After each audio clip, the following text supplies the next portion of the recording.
All right, so Ironheart, the TV series. I was looking at a lot of interesting commentary on this, pondering how the story was written and stuff, and realized that there was one thing that most of the people doing commentary on hadn't looked at, and that being looking at it from the perspective of what these characters in the show would be if you were doing this as a TTRPG. Like, which of these would be GM insert characters? Which of these would be actual proper player characters? Which of them would be helpers who are, being controlled by one of the actual players and not a proper character in and of their own right? And after a lot of pondering, I actually came up with a list of three. Only three out of this entire list would actually be what you would have in a TTRPG as player characters. Now, this is not to say that the others are unimportant, but, a character that is controlled by the GM will have monumental importance if the GM wants it to. Depends on what the character's purpose in the story is. So, let's take a look at the three characters and what their particular importance is. Ironheart, obviously, main character of, full-on main character syndrome. Thing is, none of her friends and family or business associates, with two specific exceptions, is what I would consider a proper player character, since none of them actually really does. This is something that needs to be phrased very carefully. It's not that they don't do anything. It's also not that they don't contribute to the story. It's that they're not really part of the story on a large scale. Each of them does their own little pieces of the story, and then it disappears. They don't stick around for the entire story. They pop in, do a thing, then pop back out. Which is much like you would have if you had like hirelings or henchmen in a TTRPG. You call your hireling to do something, and then you move on something else. Anyway, so in Ironheart's case, she is literally the main character, the character that the entire story revolves around. Which, do I consider what I consider the moral compass on this character? Well, let's see. Good, evil. Definitely trends towards evil. Yeah. This is something I've seen a lot. It's like, well, discussions of Ironheart's character and personality often mention the fact that she doesn't really have any qualms against committing crimes in general. It's just like, oh, does this crime benefit me? Yes? Okay, I'll do it. So, that gives her an evil thing is, though, this is also, she also falls into a lot of the tropes that you have in TTRPGs, where a player character will basically just wander around being, a chaotic force of destruction. It's like, oh, this NPC I don't like, so I'm going to kill them. Yeah, steal anything that isn't nailed down because I might need it later. That sort of logic. Which, in fairness, in some computer games, that logic is actually valid, but in your average TTRPG, it's not. And that's what this character does in the story. And also, there's the weirdly convoluted backstory, which claims that she's been one of the world's greatest geniuses for like 10 years, yet she has literally no money. and has to resort to stealing in order to make ends meet. Yeah, whatever. It's the sort of try hard edgelord backstory that you would expect from someone who is, um, trying to power game by writing a backstory that sounds amazing, despite the fact that their character is a level 1 nobody. And the story is going to treat their character as a level 1 nobody, irregardless of what sort of weird backstory they wrote. Now, in the case of this TV show, in theory, her backstory means that she has connections to a whole bunch of wealthy people who actually, have resources, except that she doesn't actually use any of those connections for anything positive. Yeah, that's very strange, and something that I personally uh, find fits in with the whole like chaotic evil kind of aspect. Because like, I'm not actually sure that I would properly call her chaotic. Neutral evil seems more right to me, because she's the kind of person who, wants to have a structured, orderly life. She doesn't just like break things at random. She like tries to think things through and make good decisions. But she has no regard for anyone else's idea of right or orderly. She just, does whatever she wants. Anyway, so speaking of that, we have Parker Robbins, who is someone who acts as her financier for a large part of the show. She gets recruited by him because when she has that incident where she's leaving MIT in that Ironheart suit, it self-destructs because the AI controlling it registers her as an expelled student and thus shuts off the suit mid-flight, and the whole thing just like falls apart and crashes. It was a funny scene. I said funny, not good. Anyway, though, Hood sees that. So, and he's like, oh, we have a power armor user who is down on her luck. I wonder if I can talk her into helping me with my stuff. Well,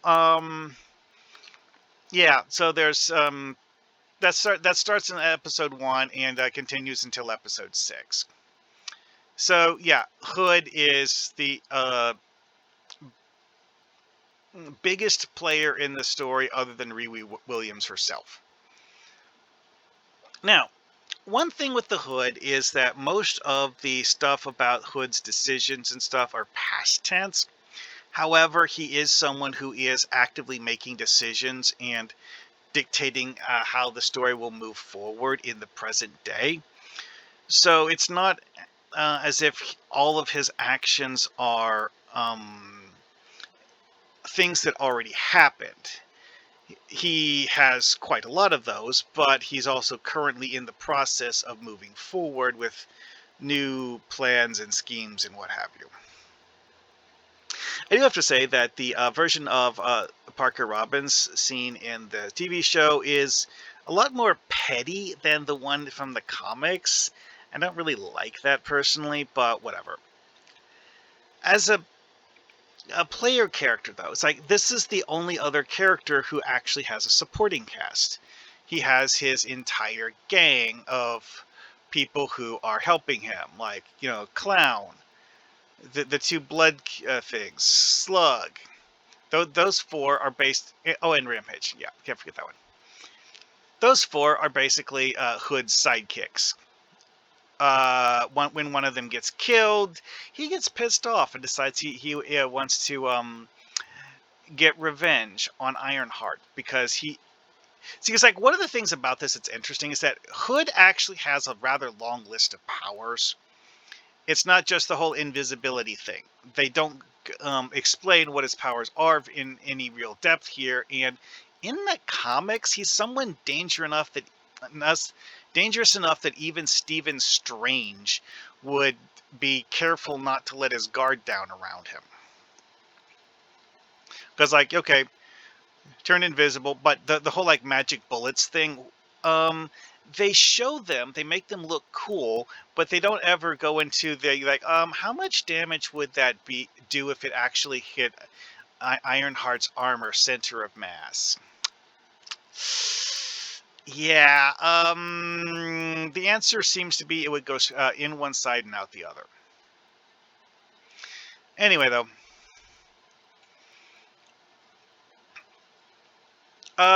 so the thing with this, though, is that the three main characters are not working together. They're kind of sort of fighting each other for control. Which, okay, most TTRPGs don't do that, but, you know, if you really want to be an edgelord role player, that is an option, yes. Because, like, Ezekiel State, he is the third one. He gets suckered into helping Riri because she needs tech assistance. So she more or less forces Ezekiel Stain to help her.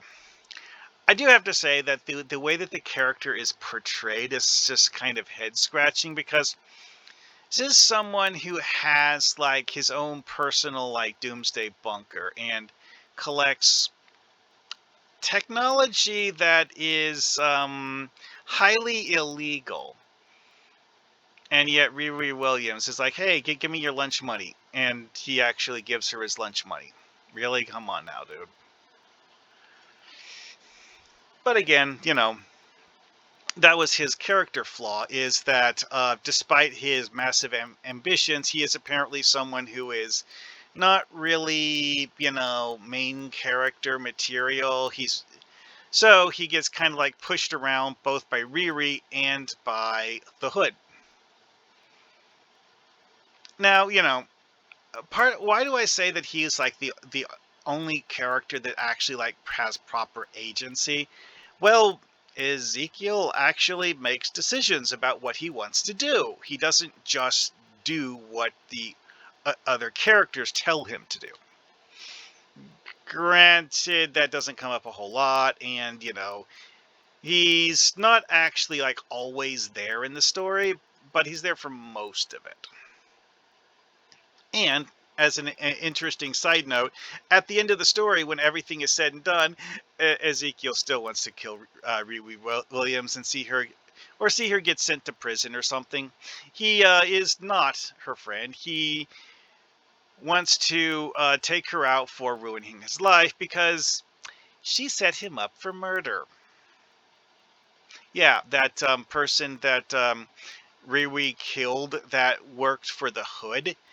She set up Ezekiel Stain to take the fall for that. Yeah. That's one of those things that's interesting, because this is part of why I say that Riri Williams is like neutral evil, is that she doesn't really care if people get killed. I mean, if they're her friends, that's one thing. But if they're just random strangers that she doesn't like, whatever. They can die. Get it in mind. She was like, when the Hood finds out that Riri killed the guy, his anger was extremely understandable, because the fact that the guy that Riri killed was a henchman that Parker actually trusted. And that... Anyway, though. Yeah, so, you know, the fact that Ezekiel has not forgiven Riri for that level of screwing him over, yeah. Makes perfect sense why he would hate her guts at that point in the story. At any rate, though, that's an interesting thing about this, is that the three characters have different archetypes, because, like, Hood comes across as a crime boss who, you know, has some sort of ambition and stuff, but realistically, Hood's ambition really isn't all that much. He just wants money, and as long as he has money, he doesn't really care beyond that. Which is actually pretty true to the comic books, to be honest. Ezekiel Stain, he has this gimmick where he's like, I don't want to be like my father, except he turns himself into a killer cyborg that is actually able to go toe-to-toe with Riri Williams, and, he actually rips apart one of her suits. Oh, that was a great scene. Anyway, though, so yeah, this is one of those things that was really fun looking at this story. It's like looking at it from, it's like, which of these characters actually has like proper agency as a that you would have for like a player character in a TTRPG, and I could only come up with those three: Ironheart, the Hood, and Ezekiel Stain. Alrighty then. Well, that's about enough for now. See you guys later.